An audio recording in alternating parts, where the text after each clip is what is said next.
Together we are stronger. Forces armées congolaises et MONUSCO main dans la main, c'est l'image sur laquelle Kinshasa communique.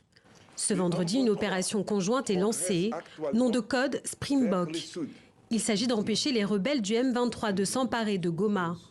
La menace est sérieuse selon les autorités militaires.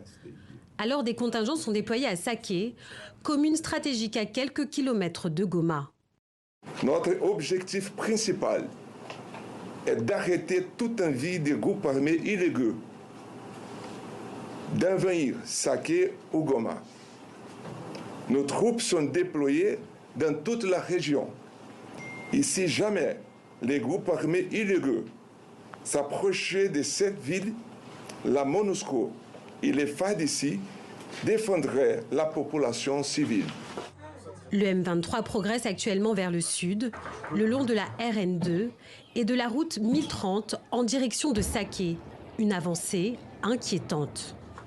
La MONUSCO connaît bien l'ennemi qui est en face de nous, qui se trouve être la M23 appuyé par l'armée rwandaise.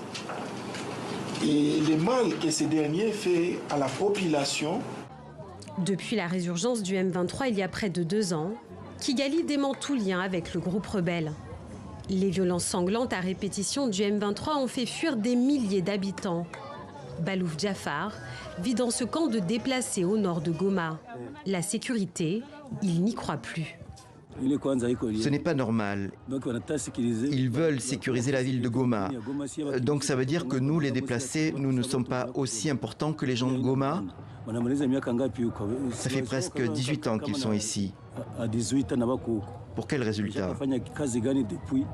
Dans le Nord Kivu, une partie de la société civile plaide pour une offensive militaire contre le groupe rebelle. Le peuple congolais a besoin de vivre dans tous les territoires congolais dignes et sans beaucoup de difficultés, soit demander au Rwanda de se retirer, soit effectivement de combattre contre les groupes terroristes. L'opération Springbok ne fait que commencer. Cette coopération entre armées congolaises et MONUSCO intervient 6 jours après d'intenses combats entre forces régulières et M23 sur le territoire de Nyiragongo.